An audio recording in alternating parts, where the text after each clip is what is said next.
and nothing happens without the permission of Allah. Like Allah Azza wa Jalla says, وَلَوْ شَاءَ رَبُّكَ مَا فَعَلُوهُ in Surah Al-An'am, in the ending of Ayah 111, Allah Azza wa Jalla says, they will not have believed unless Allah willed. Nothing happens without the permission of Allah Azza wa Jal. And we also have the second type of the will. We have al-irada shar'iyyah. This is the legislative will. And this means the al-irada shar'iyyah is what Allah Azza wa Jal loves, and sometimes it happens and sometimes it does not happen. What do we mean by that? For example, fasting and prayer, as-salah, was-siyam. Allah Azza wa Jal wants for people to pray and fast, and He ordered the people to do that and to worship Him alone. However, some people pray and fast and worship Allah, and some people disbelieve. Most of the people disbelieved, and this is al-irada shar'iyyah, the legislative will. And this is different from the first will we mentioned, that is related to al-qadar al-mashi'a, al-kawniyya, or al-irada al-kawniyya, by the fact that the first will we mentioned, the al-irada al-kawniyya, this one must happen. When Allah Azza wa Jal orders for something to happen, it happens. This is the universal will of Allah Azza wa Jal. This is the difference between the al-irada al-kawniyya and al-irada al-shar'iyyah. And as a benefit, the word al-mashi'ah in the Quran points towards the universal will of Allah Azza wa Jal, al-irada al-kawniyya, similar to the ayah we mentioned earlier, وَلَوْ شَاءَ رَبُّكَ مَا فَعَلُوهُ. So the al-irada al-kawniyya, again the universal will, and that is the point of this discussion. The third level of believing in al-qadr is that nothing in Allah Azza wa Jal's kingdom happens from good or bad without His permission.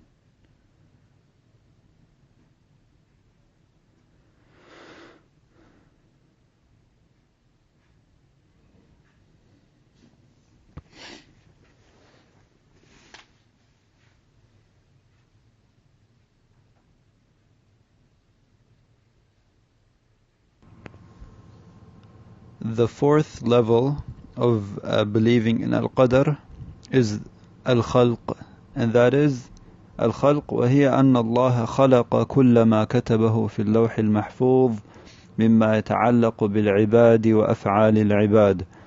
The fourth level is believing that Allah Azza wa Jal created everything that He's written in the al-lawh al-mahfuz, that is related to the creation, or that is related to the servants and the actions of the servants.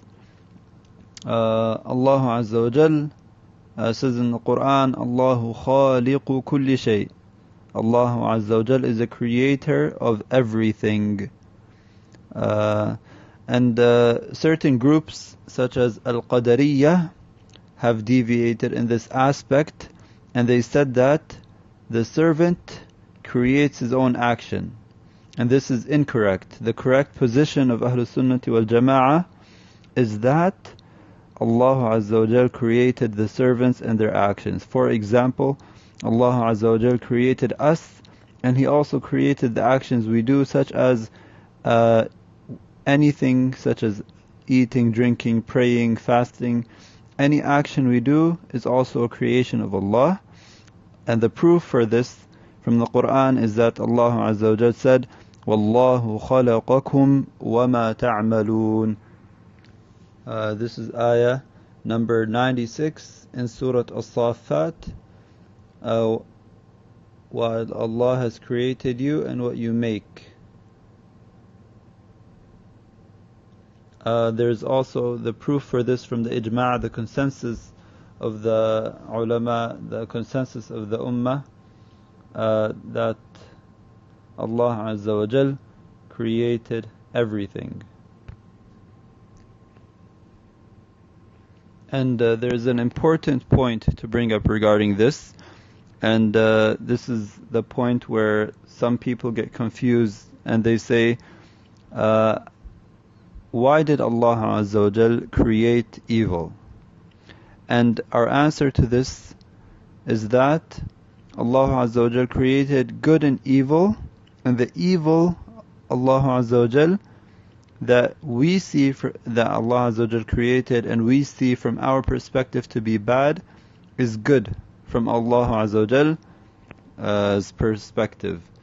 For example, وَلِلَّهِ الْمَثَلُ الْأَعْلَى, and a surgeon that does surgeries and cuts open sick people to help cure them. Now, from the perspective of the patient or the person undergoing the surgery, this is bad.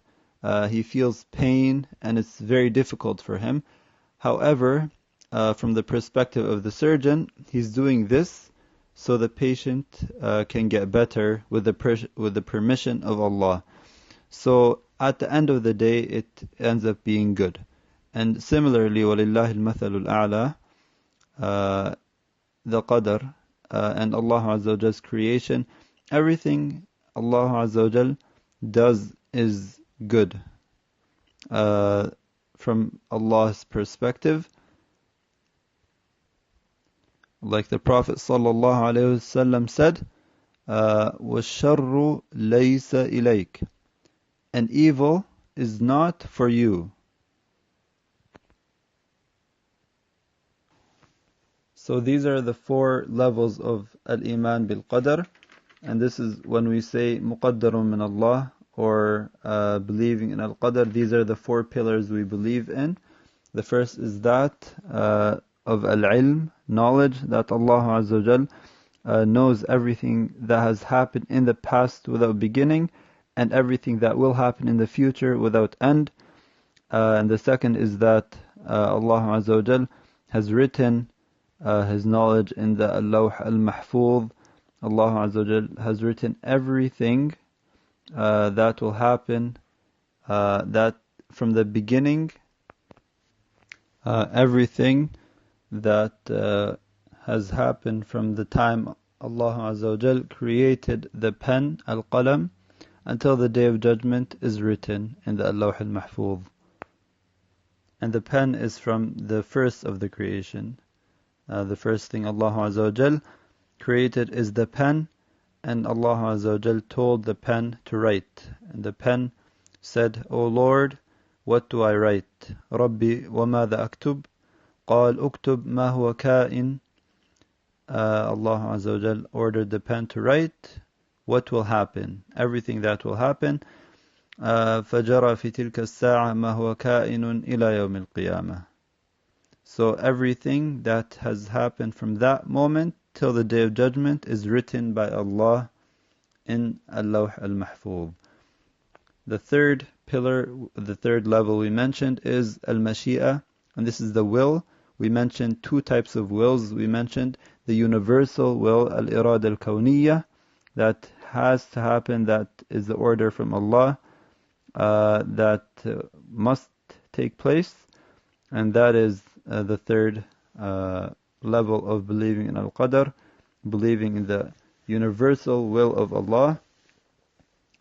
We also mentioned the second type of Al-Irada, the will, that is Al-Irada al-Shar'iyya, and this is that which Allah Azza wa Jal loves, which may or may not take place, such as prayer or fasting. And the fourth level of believing in Al-Qadr is that of Al-Khalq, and that is of the creation, that Allah Azza wa Jal created everything that He has written in Al-Lawh al-Mahfuz that is related to the servants and the actions of the servants. And to summarize today, I'll mention a few important points after the summary, and that is ta'ammuq fil qadar muharram, going deep into the details of Al-Qadr is not allowed, and it is prohibited because it could lead to disbelief. Al-Qadr is the knowledge of Allah, like we mentioned in the first level, and that is not something we can encompass, or that's not something we can know all about. Allah Azza wa Jal says in Ayatul Kursi, in Surah Al-Baqarah, وَلَا يُحِيطُونَ بِشَيْءٍ مِّنْ عِلْمِهِ, and they will never encompass anything of His knowledge except that which He wills. So if we cannot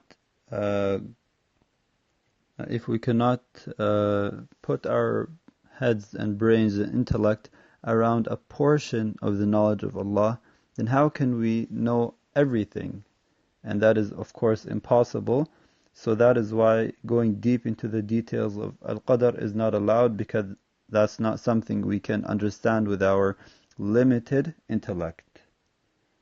And this is the manhaj of As-Salaf, Ahlus Sunnah wal Jama'ah, when it relates to Al-Qadr, not going deep into the details, and this is how we stay safe from deviation. And after that, Imam Ahmad continues by saying at the end, لا يقال لما ولا كيف. We don't say why. Allah Azza wa Jal says in the Quran, لا يسأل عما يفعل وهم يسألون. Allah Azza wa Jal is not questioned about what He does. Rather, they are questioned. The servants, we are the ones who are questioned. وَلَا يُقَالُ كَيْفٍ. We don't say how. Allah Azza wa Jal also says in the Quran, لَيْسَ كَمِثْلِهِ شَيْءٌ وَهُوَ السَّمِيعُ الْبَصِيرُ. And there is nothing like Him, and He is the all-hearing, all-seeing. And the people of knowledge say, أَشْغِلْ نَفْسَكَ بِمَا أَرَادَهُ اللَّهُ مِنْكَ وَلَا تُشْغِلْ نَفْسَكَ بِمَا أَرَادَهُ اللَّهُ بِكَ. Busy yourself with that which Allah Azza wa Jal wants from you, such as praying, fasting, reading Quran, doing good, helping the poor, helping those in need, and everything that Allah Azza wa Jal wants us to do. And do not busy yourself with that which Allah Azza wa Jal wants with you. So don't busy yourself with the Qadr. Don't busy yourself with what Allah Azza wa Jal wants to happen to you. And that is the end of our session today. And at the end, inshallah, today I will mention some questions, inshallah, that will help solidify the understanding of the session, inshallah. The first question is, what does it mean to believe in Al-Qadr? The second question is, mention each level of believing in Al-Qadr, what it means, and the proof for each level. And the third question is, what does it mean to leave off going deep into the details of Al-Qadr? And we will suffice with those three questions today. هذا وصلى الله على نبينا محمد وعلى آله وصحبه وسلم.